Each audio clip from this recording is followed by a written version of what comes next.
이것은 단순한 공연 기록이 아니다. 한 남자가 자신의 성공이라는 거대한 파도에 맞서 더 큰 바다로 나아간 3일간의 항해 일지이자 전쟁 기록이다. 2025년 8월 멕시코로 향하는 크루즈선에 오른 150명의 기자들. 그들의 임무는 케이트로트 스타의 성공적인 해외 공연을 취재하는 것이었다. 하지만 그들은 곧 깨닫게 된다. 자신들이 목격하고 있는 것이 단순한 콘서트가 아니라 한 장르의 운명과 한 아티스트의 모든 것을 건 거대한 도박이라는 것을. 무대 위에서 가장 빛나야 할 그 순간, 사실 그의 가장 큰 적은 무대 아래, 가장 가까운 곳에 있었다. LA 공연의 신화를 넘어 멕시코의 바다를 뜨겁게 달군 가수 김용빈. 모두가 그의 성공에 환호했지만 그 화려한 무대 뒤에는 소속사와의 극심한 갈등, 그리고 누구도 예상치 못했던 비밀스러운 거래가 숨겨져 있었다. 오늘 우리는 그 전설적인 크루즈 공연에 숨겨진 진실, 그리고 모든 것을 뒤바꾼 단 하룻밤의 기적을 추적한다. 이 전설적인 무대에 숨겨진 진실이 궁금하시다면 채널을 구독하고 좋아요를 눌러주십시오. 여러분의 소중한 의견을 댓글로 남겨주시는 것도 잊지 마세요. 2025년 8월 25일 새벽, 캘리포니아 롱비치 항구는 케이트로트 역사상 전례 없는 풍경을 연출하고 있었다. 거대한 크루즈선 바다의 심포니호에 오르기 위해 모여든 수천 명의 팬들과 150명의 멕시코 현지 기자들. 그들의 시선은 단 한 사람, 가수 김용빈에게 향해 있었다. 몇 달 전 라에서 기록적인 성공을 거둔 그가 이번에는 바다를 무대로 선택했다는 소식은 그 자체로 엄청난 화제였다. 검은 재킷에 흰 셔츠 차림으로 등장한 김용빈은 팬들을 향해 환하게 웃으며 엄지를 치켜세웠다. 멕시코 바다 위에서 다시 한번 여러분의 심장을 뛰게 만들겠습니다. 이 자신감 넘치는 말의 이면에는 그의 소속사 YK 엔터테인먼트 내부에 격렬한 반대가 있었다는 사실을 아는 이는 거의 없었다. 익명을 요구한 YK 엔터테인먼트의 한 관계자는 당시 상황을 이렇게 증언했다. 내부에서는 미친 직이라는 말이 나왔습니다. LA 공연의 성공을 안정적으로 이어가야 할 시점에 왜 예측 불가능한 변수가 가득한 바다 위에서 공연을 하냐는 거였죠. 음향, 조명, 날씨, 안전 문제까지 모든 것이 리스크였습니다. 특히 비용 문제가 심각했습니다. 크루즈 전세 및 공연 시스템 구축 비용은 LA 공연의 2배에 달했습니다. 이사회에서는 굳이 그 돈을 들여 모험을 할 필요가 있는가? 라는 회의론이 팽배했습니다. 이러한 반대에도 불구하고 김용빈이 크루즈 공연을 밀어붙인 이유는 트로트의 현지화라는 더 어려운 숙제를 풀기 위함이었다. 한국 팬이 아닌 완전히 다른 문화권의 사람들 삶 속으로 직접 파고드는 무대를 만들고 싶어 했던 것이다. 결국 이 프로젝트는 김용빈의 강력한 의지로 추진되었지만 소속사는 만일의 실패에 대비해 최소한의 예산과 지원 인력만을 배정했다. 그는 사실상 자신의 이름값과 라의 성공이라는 후광에만 기댄 채 망망대해로 나아가는 고독한 싸움을 시작해야만 했다. 크루즈선이 항해를 시작하고 모두의 질문은 단 하나였다. 왜 바다는 나보다 더 뜨거웠는가? 그 해답은 첫날 밤부터 강력하게 모습을 드러냈다. 첫째, 공간이 감정을 지배했다. 멕시코의 저명한 음악평론가 알레한드로 로메로는 자신의 칼럼에 이렇게 썼다. 콘서트홀의 천장은 안정감을 주지만 상상력의 한계를 규정한다. 하지만 김용빈의 무대 위에는 천장 대신 수십억 개의 별이 박힌 밤하늘이 있었다. 무대 뒤 LED 스크린 대신 끝없이 펼쳐진 수평선으로 빛이 쏟아졌다. 우리는 바다라는 거대한 악기 속으로 들어갔고 김용빈은 그 악기를 연주하는 마에스트로였다. 둘째, 세트리스트가 대담한 모험이었다. 천년지기, 묻어버린 아픔 등 히트곡들은 바다의 호흡에 맞춰 새롭게 편곡되었다.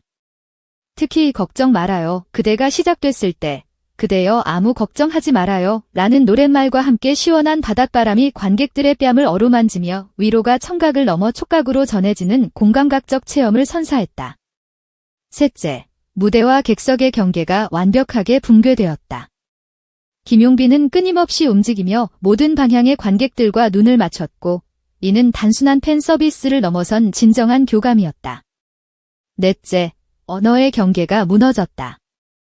짧은 영어와 스페인어 인사의 팬들은 브라보 대신 비바, 비버, 잘한다 대신 깨비엔, K벤으로 화답했다. 이러한 분위기는 소셜미디어를 통해 삽시간에 퍼져나갔다.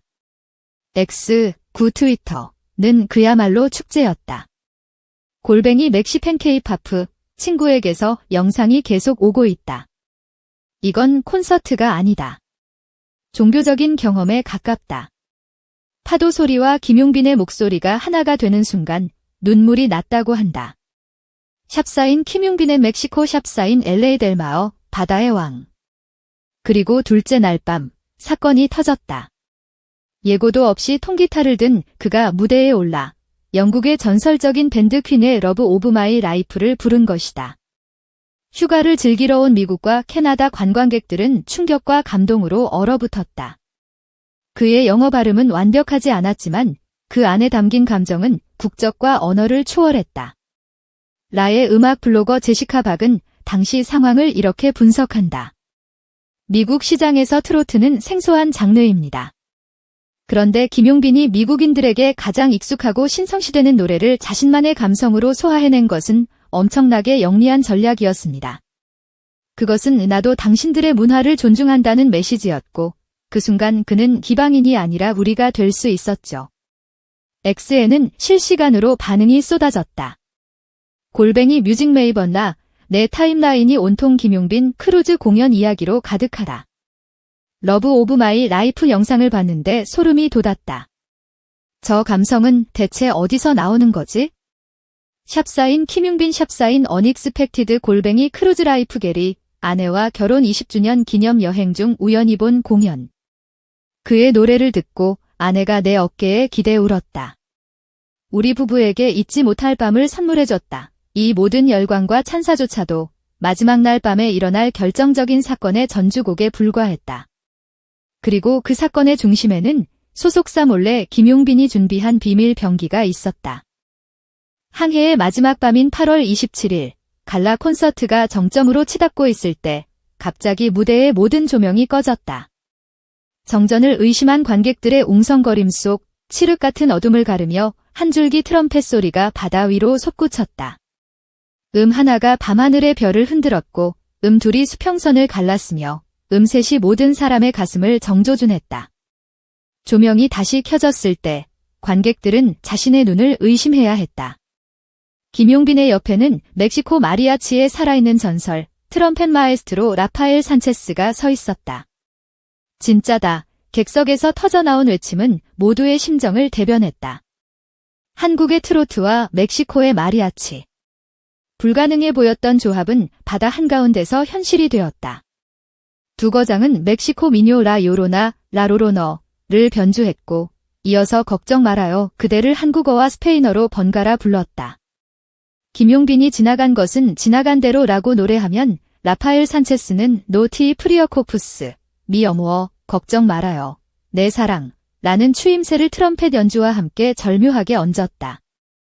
관객들은 자리에서 일어나 함성을 질렀고 150명의 멕시코 기자들은 이 역사적인 장면을 담기 위해 셔터를 눌러댔다. 멕시코 국영방송 텔레비사의 한 기자는 흥분을 감추지 못하며 말했다. 이것은 단순한 컬래버레이션이 아니다. 한국과 멕시코 두 나라가 음악을 통해 서로의 영혼을 확인한 외교적인 사건이다. 하지만 이 화려한 성공 뒤에 숨겨진 진실은 충격적이었다. 앞서 등장했던 YK 엔터테인먼트 내부자의 증언이다. 라파엘 산체스 섭외는 김용빈 씨가 회사와 상의 없이 독단적으로 진행한 일입니다. 회사는 공연 바로 전날 통보받고 발칵 뒤집혔죠. 트로트 공연에 뜬금없이 마리아치라니 정체성을 잃었다는 비판을 받을 게 뻔하다고 판단했습니다. 당장 취소하라는 지시가 내려갔지만 김용빈 씨는 모든 책임은 내가 지겠다. 만약 이 공연이 실패하면 위약금은 물론 향후 모든 활동에 대한 권리를 회사에 위임하겠다는 각서까지 쓰며 맞섰습니다. 그는 자신의 가수 생명을 걸고 이 무대를 준비했던 것이다. 멕시코 국립자치대학교 UNAM의 문화연구학 교수 소피아 마르티네스 박사는 이 만남을 깊은 문화적 이해에서 비롯된 필연이라 분석한다. 마리아치와 트로트는 지리적으로는 멀리 떨어져 있지만 정서적으로는 놀랍도록 닮아 있습니다. 두 장르 모두 민중의 삶, 사랑과 이별, 슬픔과 그리고 희망을 노래합니다. 김용빈은 단순히 유명 아티스트를 게스트로 세운 것이 아닙니다. 그는 트로트의 영혼과 가장 맞닿아 있는 멕시코의 영혼을 무대 위로 불러낸 것입니다. 결국 김용빈의 도박은 대성공으로 끝났다. 공연의 하이라이트는 디에고라는 멕시코 소년과의 즉흥적인 만남이었다. 이 항해에서 만난 우리들의 이야기로 즉흥곡을 만들어보자 하는 제안에 디에고라는 소년이 손을 들었다. 한국인 친구에게 배운 첫 한국어가 안녕이었다는 소년의 이야기에 김용빈은 즉석에서 디에고, 안녕, 이라는 간단한 멜로디를 만들어 수천 명의 관객과 함께 불렀다. 자신의 이름이 바다 위에 울려 퍼지자 소년은 얼굴을 파묻고 울었고 이 모습은 모든 관객의 가슴을 울렸다. 공연이 모두 끝난 후 X에는 감동의 후기가 넘쳐났다. 골뱅이 카오로스 MX, 김용빈과 라파엘 산체스의 무대는 공연이 아니었다. 그것은 의식, 리초엘이었다. 두 나라의 영혼이 만나 서로를 위로하는 것 같았다. 이 크루즈 공연은 하나의 현상이 되었고 남미 전역에서 공연 문의가 쇄도했다. 그가 모든 것을 걸고 벌인 도박이 K트로트의 새로운 항로를 개척한 것이다. 하지만 성공했기에 모든 과정이 아름답게 포장되었지만 그 속에는 한 아티스트의 고뇌와 자신의 모든 것을 걸어야만 했던 처절함이 있었다. 멕시코의 바다 위에서 펼쳐진 3일간의 항해. 그것은 한 아티스트가 자신의 한계를 넘어 미지의 바다로 나아가는 도전이었고 그 문화가 음악이라는 이름 아래 통과되는 축제였습니다. 노래가 사람과 공간, 자연과 어떻게 교감할 수 있는지를 보여준 증명이었습니다. 누군가는 그날 밤 밧줄에 기댄 채 말했습니다. 오늘 우리는 단지 노래를 들은 것이 아니라 바다가 숨 쉬는 소리를 함께 들었다고. 김용빈의 크루즈 공연은 우리에게 질문을 던집니다. 진정한 예술이란 안전한 성공의 반복인가? 아니면 실패의 위험을 감수한 미지의 영역으로의 도전인가? 여러분은 김용빈의 가장 큰 성공 요인이 그의 압도적인 목소리라고 생각하십니까? 아니면 불가능에 도전하는 그의 배짱이라고 생각하십니까? 여러분의 생각을 댓글로 남겨주세요. 다음 영상에서는 이 전설적인 성공 이후 김용빈의 소속사가 어떻게 태도를 바꾸었는지 그 비하인드 스토리를 독점 취재하여 공개하겠습니다. 오늘 바다가 숨쉬는 소리를 함께 들으셨다면 채널을 구독하고 이 감동의 항해를 계속 함께 해주십시오.